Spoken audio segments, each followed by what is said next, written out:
Débutons ce journal avec les titres. La croisade d'évangélisation miracle et prophétie organisée par Christ Okafor Ministries a débuté le mercredi 8 mars 2017 au complexe sportif à Abidjan-Yopougon. En Guinée, l'exclusion de Ouri de l'UFDG est validée. L'UFDG ne respectera pas la décision de la justice. Au Sénégal, journée internationale sur la femme, focus sur les femmes de l'administration pénitentiaire. En Ouganda, une critique du pouvoir interrogée par la politique. Quel avenir pour les femmes dans l'Amérique de Trump? Bienvenue à tous, c'est toujours un plaisir de vous présenter ce journal débutant avec l'actualité religieuse.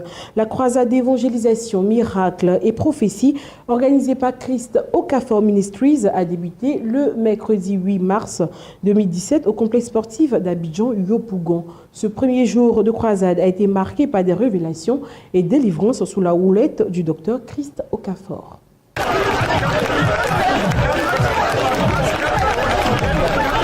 Avec ses prières agressives de repositionnement spirituel, la croisade d'évangélisation organisée par Christ Okafor Ministries s'est inscrite dans le thème général de la saison de l'établissement dès sa première journée. Venu massivement au complexe Jesse Jackson d'Abidjan-Yopougon à l'appel du prophète Dr Christ Okafor, le peuple de Dieu est entré en communion avec l'Éternel par des cantiques d'adoration et de louange conduits par des artistes chanteurs.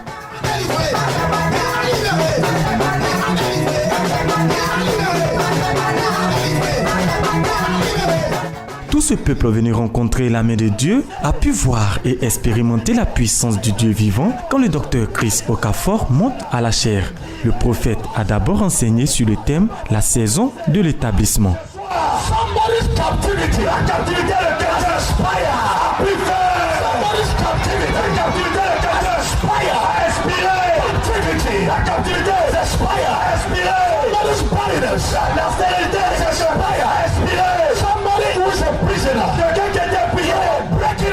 Exerçant le ministère par la suite, Dr Christ Okafor a alterné révélation pointilleuse et délivrance.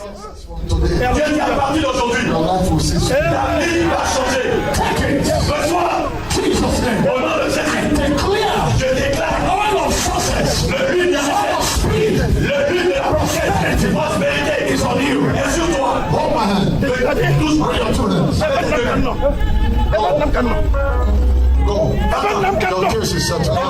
je commande l'alliance de ta maison paternelle qui te connecte. She's my servant.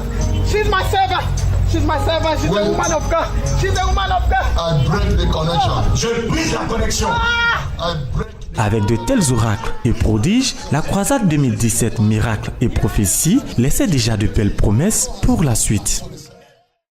Le prophète Stéphane Okia est arrivé de la France pour un grand programme en Côte d'Ivoire. Nous écoutons ses impressions à son arrivée au salon d'honneur de l'aéroport d'Abidjan.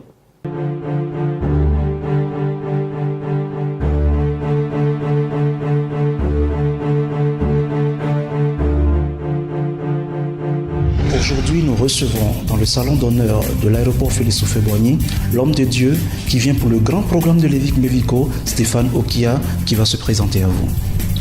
Grande est ma joie de partager cette 11e année, l'anniversaire de ce ministère, et je bénis Dieu pour cette grâce qu'il m'accorde d'être présent et d'être là.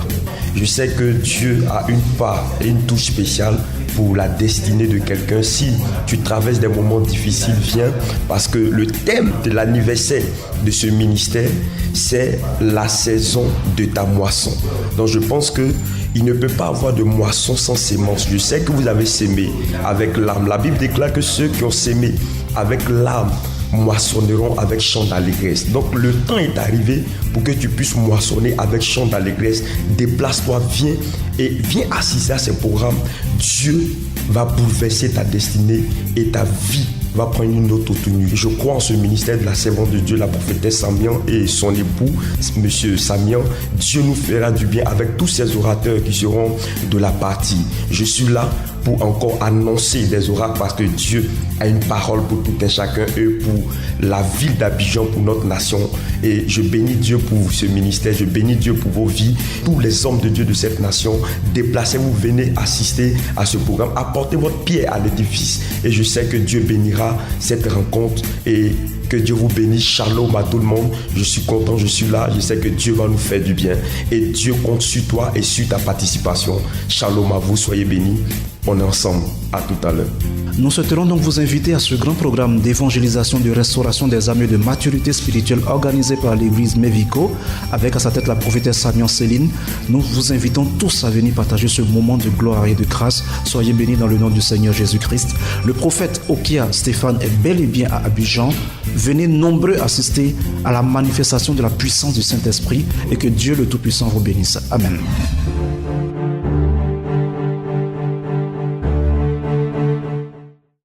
En Afrique, exclu par le chef du parti Cellou Dalein Diallo de l'Union des forces démocratiques de Guinée, UFDG, l'ex-vice-président de l'UFDG a été réintégré par la justice guinéenne. Mais le parti s'oppose à cette décision de justice. C'est un tournant décisif dans ce feuilleton politico-judiciaire guinéen. La décision du tribunal de première instance de Dixine dans le procès intenté par Bahouri contre la direction de l'UFDG est tombée comme un coup près. Selon l'arrêt de la justice, l'exclusion de l'ex-vice-président du principal parti de l'opposition est contraire au règlement intérieur de la formation politique, dirigé par le chef de file de l'opposition. La décision est opportune et j'estime que le droit est dit parce que de toutes les façons, la décision au regard des statuts du parti n'était pas en conformité avec les règles et les principes du parti. Dans le camp d'en face, pas question de recevoir à nouveau l'ancien vice-président. La direction politique de l'Union des forces démocratiques de Guinée se veut claire. La décision de justice ne sera pas prise en compte. D'ailleurs, les avocats du parti ont fait appel de cet arrêt devant la cour d'appel. Elle dénonce entre autres une ingérence de l'exécutif dans cette affaire politico-judiciaire. Comment peut-on donner raison à l'UFDG dans le cas de Barry Mamadou et ne pas le faire dans le cas de Bahouri si ce n'est pas la main noire de l'exécutif qui a donné des instructions à la justice pour donner un verdict favorable à Bahouri. Après les échecs du parti aux élections présidentielles de 2010, les législatives de 2013 et la présidentielle de 2015, Bahouri est entré en fronde contre la direction nationale du parti. Il réclame entre autres un audit des biens du parti et une évaluation des échecs successifs suivis de prises de décisions radicales. Une position qui lui a valu d'être exclu le 4 février 2016. Au Bénin, le milieu universitaire est secoué par des manifestations après les organisations estudiantines qui ont été interdites d'activité. Les syndicats estudiantins continuent de donner de la voix. Au Bénin, les conditions de vie sociale des étudiants continuent d'alimenter les débats. Après leur conférence de presse réprimée le 17 février 2017 à Abomey-Calavi, les responsables des organisations estudiantines sont encore montés au créneau. Ils ont animé une conférence de presse vendredi 3 mars 2017 à Cotonou. Objectif, faire connaître l'état des lieux de leurs conditions de vie sociale et éducative afin de présenter leurs revendications. Nous demandons que les mesures prises à l'encontre des étudiants et de leurs responsables soient annulées, abrogées, retirées. Je parle de l'exclusion, je parle de l'invalidation de l'année. Et nous demandons que le gouvernement, que les autorités à divers niveaux prennent la mesure de la situation. Camarades étudiants pourchassés, salut! Les étudiants ont reçu le soutien de certains acteurs syndicaux du pays. Ceux-ci se disent préoccupés par la situation de la crise estudiantine qui perdure. À l'université d'Abomey-Calavi, ils lancent un appel au pouvoir en place. Il faudrait que la tension soit apaisée. On ne peut pas développer un État dans un climat de crise perpétuelle. Et on ne peut pas également construire un État si on décide de bâillonner le maillon le plus faible de la chaîne, la jeunesse. Tout part de la jeunesse, tout part de l'université. En dehors du retrait des décrets portant interdiction des activités des organisations fêtières et des associations estudiantines, les étudiants exigent entre autres le paiement des arriérés de leur allocation universitaire, la suppression des faux frais dans toutes les facultés, écoles et institutions par les autorités rectorales. Le Sénégal a célébré la Journée internationale de la femme le 8 mars. À l'occasion, nous vous proposons ici une immersion au sein de la maison d'arrêt de Liberté 6 où les femmes assurent à 100% le service. Cette journée du 8 mars est l'occasion de mettre à l'honneur les femmes de l'administration pénitentiaire du Sénégal. Elles font un effectif de près de 400 éléments, soit un taux de féminisation global de 13,8%. Ici, au camp pénal de Liberté 6 qui accueille des femmes qui ont commis des délits mineurs, on dénombre 31 gardes pénitentiaires. Pour elles, être femme n'est pas un frein pour pratiquer ce métier. Non, je ne pense pas. Parce que à voir de plus près, moi je dirais que ce sont les femmes qui offrent les meilleurs résultats. Parce qu'elles se donnent à fond, comme je l'ai dit tantôt. Donc on sait dissocier la vie familiale et la vie professionnelle. C'est un peu paradoxal peut-être de porter la tenue comme femme, mais on essaie de toujours faire aller. C'est un sacerdoce pour toute femme. Être bien dans son lieu de travail, aussi dans son foyer. On essaie de faire aller. Sur cet établissement pénitentiaire que compte la région de Dakar, 5 sont dirigés par des femmes. Pour la directrice de la prison qui a intégré l'administration pénitentiaire sénégalaise depuis 1989, on peut envisager atteindre la parité 50-50 dans ce corps paramilitaire en 2030. Une ambition qui colle au thème de l'édition 2017 de la Journée internationale de la femme. Nous sommes femmes, mais par exemple, vous voyez au niveau de la région de Dakar, sur les 7 établissements pénitentiaires, il y a 5 femmes qui sont directrices d'établissements pénitentiaires. D'ailleurs, la plus grande maison d'arrêt du Sénégal est dirigée par une femme. La plus grande également maison d'arrêt pour femmes est dirigée par une femme dont je suis la directrice. Donc c'est pour vous dire que les femmes occupent vraiment des postes au même titre que les hommes. Les 31 pénitentiaires de la maison d'arrêt de Liberté 6 sont en charge de 122 détenus. Cette journée du 8 mars a été officiellement reconnue par les Nations Unies en 1977. Stella Nyonzi, une enseignante universitaire, a été interrogée par la police pour ses critiques contre le pouvoir. Elle a été interrogée pendant 6 heures pour avoir critiqué l'épouse du président Yoweri Museveni sur les réseaux sociaux. Stella Nyonzi sort libre des locaux de la brigade criminelle de la police à Kampala, en Ouganda, où elle a été interrogée mardi pendant plus de 6 heures. La police reproche à cette enseignante de l'université de Makerere d'avoir critiqué l'épouse du président Yoweri Museveni sur les réseaux sociaux. Accusation que l'intéressé botte en touche de manière risible. Qui a été offensé? Vous savez ce qu'on m'a dit? Le président a été offensé. Et vous savez quoi? J'ai ri parce que le président offense beaucoup d'entre nous depuis très longtemps. Si une pauvre femme comme moi décide de parler de ce dont j'ai parlé, je parle de beaucoup de choses sur les réseaux sociaux. Le président n'aurait pas dû être offensé parce qu'ils offensent certaines d'entre nous depuis très longtemps. Pas de quoi ébranler la détermination de cette professeure d'anthropologie qui réitère ses critiques contre le régime ougandais. Sérieusement, je suis une Ougandaise mécontente. Je suis mécontente parce que les gens qui sont censés gérer mon pays ne nous dirigent pas. Il y a un manque de leadership dans ce pays. Vous devriez leur dire, les différents organes de l'État. Vous vous taisez. Les médias sont bâillonnés. Ils ont peur. Des élus soutiennent son action. Elle se bat pour les filles des campagnes, pour les filles ordinaires de ce pays. Et elle s'est fait harceler toute la semaine alors qu'elle devrait être glorifiée. Il faut donner à Stella la possibilité de militer pour la mise à disposition de serviettes hygiéniques pour nos filles. Pas sûr donc qu'elle remette sa langue dans la poche tout de suite.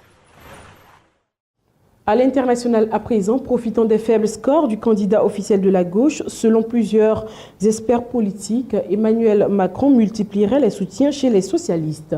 Des ténors socialistes comme Bertrand Delanoë ont rejoint le camp Macron.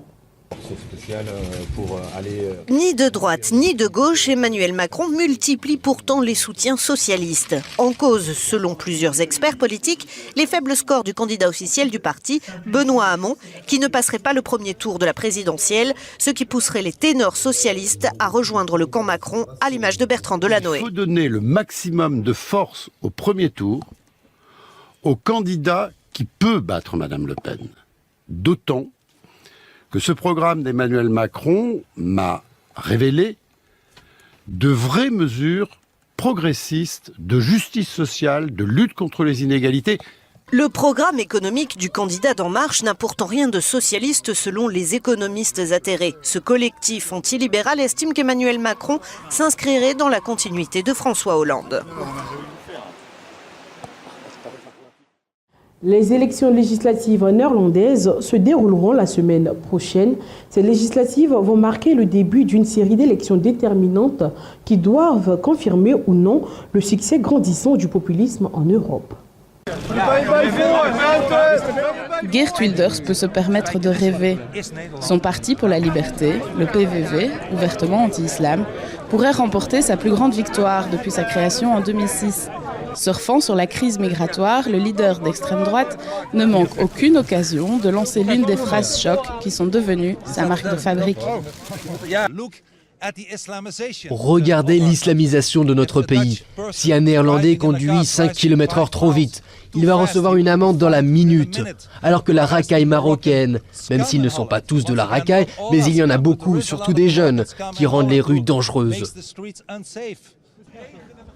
Conscient de la menace, le Premier ministre libéral Mark Rutte flirte avec les sympathisants de l'extrême droite.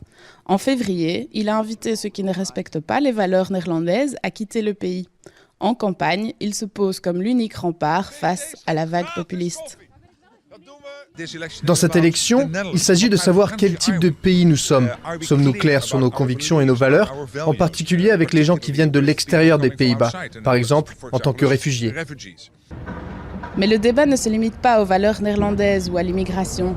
Santé, retraite ou environnement, les autres thèmes de campagne sont plus favorables aux petits partis. Après les élections, toute coalition qui pourra être formée sera dépendante de plein de petits partis. Et ceux-ci auront, au moins sur certains sujets, du pouvoir, car ils auront du poids dans les négociations.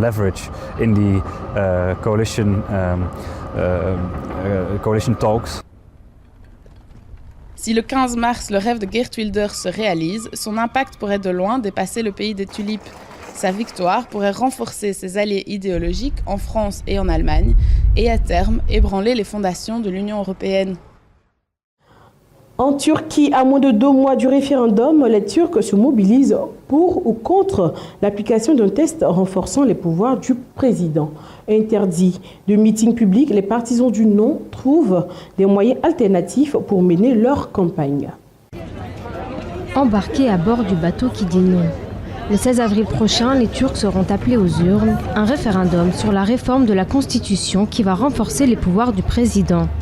Entre arrestation et garde à vue depuis quelques semaines à Istanbul, cette position n'est pas sans risque. Alors à défaut de s'exprimer dans les rues, le système D, c'est les espaces confinés. Les salles dédiées aux rencontres sont aux mains de la mairie de quartier qui, depuis 10 jours, nous fait tourner en rond pour ne pas nous prêter de lieu. Alors nous avons décidé que la campagne du non ne sera pas entravée et nous avons loué un bateau pour notre réunion de campagne. Discussions, tractations, la société civile s'organise, les partis politiques aussi. Dans cette salle de mariage redécorée pour l'occasion, les invités assistent à une rencontre en faveur du non, organisée cette fois par le HDP, le parti d'opposition pro-kurde. Pour eux, cette campagne, c'est une forme de résistance. Le référendum est pour nous une opportunité. On ira dans les rues, sur les places, mais même si on nous en empêche, les maisons, les cafés et les ateliers sont à nous. On assurera notre campagne là-bas. Je pense que si le non emporte, nous vaincrons la peur ambiante aussi, car la campagne du oui s'est fondée sur la peur. Cette réforme controversée, composée de 18 articles, est déjà validée par le Parlement turc, limite considérablement les pouvoirs du Parlement ainsi que l'indépendance de la justice. Nous sommes là pour la démocratie en Turquie, pour la liberté des individus, pour ne pas confier un pays de 80 millions d'habitants à une seule personne. Mais à moins de 2 mois du vote, la Turquie devra avant tout faire face à d'importants défis sécuritaires. Plus de 43 000 personnes ont été arrêtées dans des purges après la tentative de coup d'État du 15 juillet dernier. Alors que l'Allemagne joue la carte de l'apaisement, le pouvoir turc ne digère pas encore le fait de ne pas pouvoir faire campagne en Europe pour le référendum. Ankara peine à saisir la main tendue par Berlin. Ankara peine à saisir la main tendue par Berlin pour apaiser les tensions bilatérales. Alors que l'Allemagne évoque l'amitié entre les deux pays, le président turc Recep Tayyip Erdoğan exige de pouvoir faire campagne en Europe pour le référendum visant à accroître ses pouvoirs. Référendum auquel participera la diaspora turque. Ces bulletins que vous déposerez dans l'urne seront la meilleure réponse, pas seulement à l'Occident, mais au monde entier, dit-il. Si Dieu le veut, le 16 avril sera le jour que tous mes citoyens, qui ont été malmenés par l'Occident et le reste du monde, pourront célébrer. Engel konulan vatandaşlarımın da sevindiği günler olacaktır diye düşünüyorum. Le ton d'Erdoğan tranche avec celui du chef de la diplomatie allemande Sigmar Gabriel, qui a évoqué hier l'amitié germano-turque avant de mettre en garde son homologue turc, Mevlut Cavusoglu. Les comparaisons avec l'époque nazie et les invectives sur la démocratie et les droits de l'homme en Allemagne sont à proscrire. Ankara avait qualifié de pratique nazie l'annulation de plusieurs meetings pro-Erdoğan en Allemagne. Si la Turquie multiplie les meetings outre-Rhin, comme ici à Hambourg, c'est parce que le pays compte près d'1,5 million d'électeurs turcs.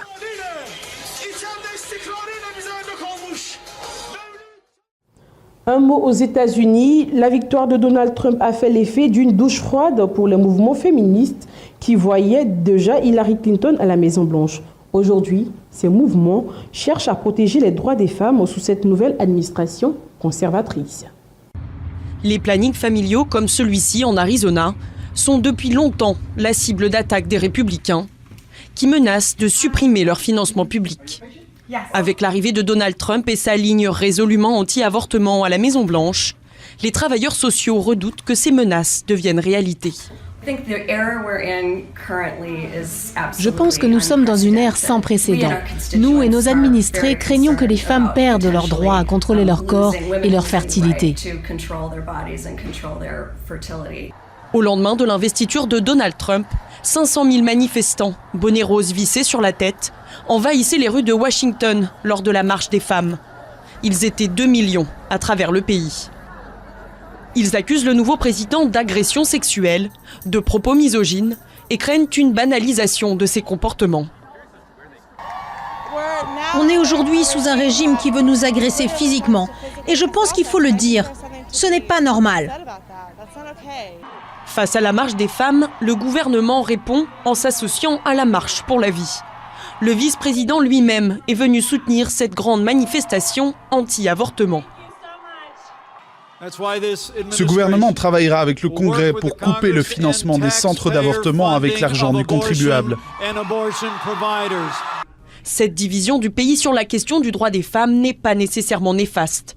Pour certains experts, elle pourrait même stimuler de nouvelles avancées. De toute ma vie, je n'ai jamais vu une telle énergie politique, cet engouement à participer à la vie politique. Je pense que le gouvernement devrait travailler avec le Congrès pour mettre en place une législation qui répond vraiment aux problèmes qui concernent les femmes au quotidien. Depuis son arrivée à la Maison-Blanche, Donald Trump a signé plusieurs lois pour l'égalité hommes-femmes au travail, en partenariat avec le Premier ministre canadien Justin Trudeau. Mais le futur du droit à l'avortement, inscrit dans la Constitution depuis 1973, est désormais entre les mains d'une Cour suprême durablement conservatrice. Dans une école perdue au fin fond de la campagne indienne, les élèves sont des mamies de 60 à 90 ans qui réalisent le rêve de toute une vie en apprenant enfin à lire et à écrire. 60 ans pour la plus jeune, 90 pour la plus âgée. Dans la campagne indienne, une école unique en son genre apprend à ces femmes à lire et à écrire.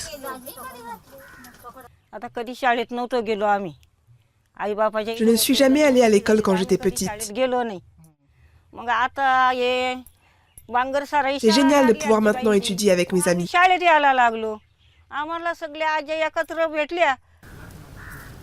Enfants, ces femmes ont dû rester à la maison ou travailler pendant que leurs frères allaient à l'école. Aujourd'hui, elles passent 2 heures par jour dans cette école pour mamies, comme on la surnomme ici. Avant, quand on allait à la banque, ils prenaient nos empreintes digitales. C'était gênant, on se sentait discriminé. Maintenant, je suis heureuse et fière de pouvoir signer de mon nom. L'initiative existe depuis 1 an. Située à 120 km de Bombay, l'école est financée par un organisme de bienfaisance locale. Objectif, changer les mentalités et inspirer d'autres villages. Même le choix des uniformes est symbolique. La plupart de ces grand-mères sont veuves et elles doivent porter du blanc pendant le deuil. On a voulu briser ce tabou, ainsi que d'autres traditions plus anciennes, pour que chaque personne se sente égale, se sente membre de la communauté, sans discrimination envers les pauvres. C'est pour ça qu'on a choisi le rose. Sortie d'école à la fin de la journée, pour les 29 élèves, il est temps de rentrer à la maison faire leurs devoirs, parfois avec l'aide des petits-enfants. La guerre en Syrie pénalise particulièrement les sourds-muets qui doivent la subir sans pouvoir se faire comprendre. À Damas, des jeunes sourds-muets créent et enseignent le langage de la guerre. Au centre Emma de Damas, ces jeunes sourds et muets apprennent des signes pour parler de la guerre. Riyad Homos participe à l'élaboration de ce nouveau vocabulaire. Sa famille a été tuée par des tireurs embusqués, mais ce n'est qu'en voyant ses proches tomber autour de lui qu'il a compris qu'on leur tirait dessus. En Syrie, à cause de la guerre, nous avons inventé de nouveaux signes, comme groupe État islamique, ou encore bombardement. Un signe pour le drapeau de l'opposition et un signe pour terroriste. Officiellement, il y a plus de 20 000 sourds et muets en Syrie, mais selon l'EMA, ils seraient 5 fois plus nombreux. Ils subissent la guerre sans entendre ces bruits et sans pouvoir se faire comprendre. Bicher utilise une tablette pour pouvoir communiquer quand elle n'a pas d'interprète. En juillet 2012, des rebelles s'emparent de son quartier sans qu'elle ne comprenne ce qui se passe. Je dormais sans mon appareil auditif, mais comme on dormait tous dans le couloir, le mouvement des gens autour de moi, le sol qui bougeait m'ont réveillé. Personne ne m'expliquait ce qu'il se passait, tout le monde était pressé. Si on voulait que je fasse quelque chose, on tirait sur mes vêtements. Avec la guerre, l'exclusion n'est plus le seul handicap des sourds et muets. Les problèmes de communication dans les nombreux checkpoints dans la ville et le chômage rendent la vie encore plus difficile. Pour les sourds, à l'origine, il y avait déjà un problème d'égalité, de l'accès à l'emploi. Aujourd'hui, on ne parle plus d'égalité des chances, parce qu'il n'y a plus d'opportunités du tout. Avec ce nouveau vocabulaire, les sourds et muets en Syrie peuvent enfin s'exprimer face aux ravages de la guerre, qui dure depuis maintenant 6 ans. Un mot de sport à présent pour terminer ce journal. Le Barça a éliminé le Paris Saint-Germain en 8e de finale de la Ligue des Champions en réalisant la plus folle remontée de score de l'histoire de la compétition. 6-1, c'est le score de ce match fou. Le Barça élimine le Paris Saint-Germain en 8e de finale de la Ligue des Champions à l'issue d'un match complètement fou.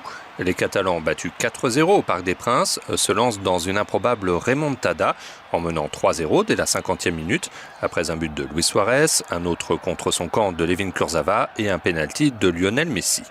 Edinson Cavani pense mettre les Parisiens à l'abri en inscrivant son 8e but de la saison en Ligue des Champions. Pour se qualifier, les Blaugrana doivent alors marquer 3 fois, ce qu'ils font grâce d'abord à un doublé de Neymar avec notamment un pénalty litigieux, puis un but de Sergi Roberto à la 95e minute. Dans l'autre duel de la soirée, le Borussia Dortmund, qui s'était incliné 1-0 à Lisbonne, ne laisse aucune chance à Benfica en l'emportant 4-0 en Allemagne. Homme du match, l'ancien stéphanois Pierre-Emerick Aubameyang, auteur d'un triplé. L'autre buteur du Borussia, qui n'avait plus atteint les quarts de finale depuis 3 ans, se nomme Christian Pulisic. C'est la fin de ce journal. Merci de nous avoir suivis. Excellente suite de programmes sur The Blessing Channel.